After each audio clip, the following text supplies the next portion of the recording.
चलिए विद्युत द्विध्रुव को देखते हैं, जिसे इंग्लिश में कहा जाता है इलेक्ट्रिक डाइपोल। विद्युत द्विध्रुव क्या है? एक प्रकार का निकाय है। ये क्या है? एक निकाय।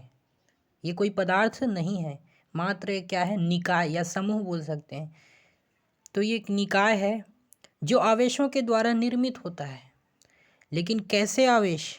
दो समान परिमाण होने चाहिए और दोनों का जो आवेश है, दोनों पर आवेश विपरीत होने चाहिए। एक धनावेशित होगा तो एक ऋणावेशित होगा।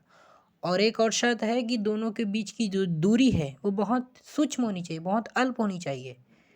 तब इस प्रकार बनने वाला निकाय होगा वो क्या होगा? वैद्युत द्विध्रुव होगा। तो परिभाषा ये बनता है कि दो समान परिमाण के विजातीय आवेश या विपरीत आवेश एक दूसरे से बहुत सूक्ष्म दूरी या अल्प दूरी पर अगर स्थित है तो ये जो बनने वाला निकाय है वही वैद्युत द्विध्रुव या इलेक्ट्रिक डाइपोल कहलाता है। यहाँ पर एक विद्युत द्विध्रुव का निर्माण हुआ है, माइनस क्यों है और प्लस क्यों है, एक और माइनस क्यों और एक और प्लस क्यों।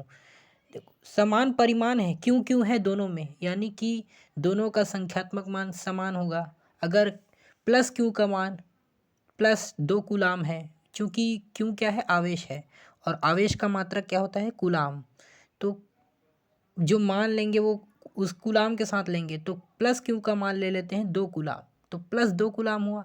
तो माइनस क्यू का मान क्या होगा? Minus 2 coulomb. तो देखो संख्यात्मक मान समान है लेकिन दोनों के चिन्ह क्या है? अलग अलग, एक का प्लस एक का माइनस। अब दोनों के बीच जो दूरी है वो सूक्ष्म होनी चाहिए। तो यहाँ पर 2L है। 2L क्यों लिया गया है? सरलता के लिए। केवल इसके पीछे जो है कारण है 2L लेने का वो सरलता है, ताकि गणना जो होती है वो सरलता से हो जाती है। केवल L ना लेके 2L लिया गया है। तो इस प्रकार यहाँ पर जो बना निकाय वो क्या है? वैद्युत द्विध्रुव है। अब अगर कहा जाए कि वैद्युत द्विध्रुव पर कुल आवेश कितना होता है, अगर वैद्युत द्विध्रुव पर पूछा जाए कि कुल आवेश, तो इस पर कुल आवेश क्या होता है? 0 होता है। क्यों होता है? क्योंकि अगर हम एक प्लस क्यू आवेश और माइनस क्यू आवेश दोनों का योग करें तो क्या आता है? 0 आता है। दोनों का परिमाण तो समान है लेकिन चिन्ह दोनों का अलग अलग है। तो इस कारण से जब दोनों को योग करते हैं, दोनों को जोड़ते हैं, तो परिणाम क्या आता है? 0 आता है।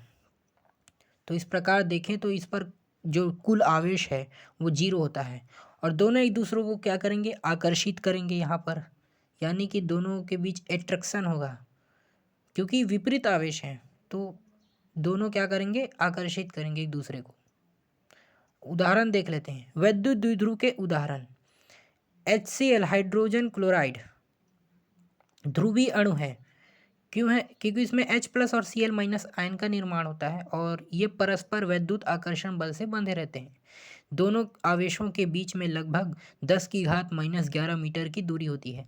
यानी जो 2L का मान है, जो उनके बीच जो दूरी है वो 10 की घात माइनस 11 मीटर होता है। और एक H प्लस और एक Cl माइनस, तो जो कि अल्प है, अतः यह एक विद्युत द्विध्रुव का निर्माण करता है। इसी प्रकार H2O है, NaCl है और AgNO3 है इत्यादि भी विद्युत द्विध्रुव के उदाहरण हैं।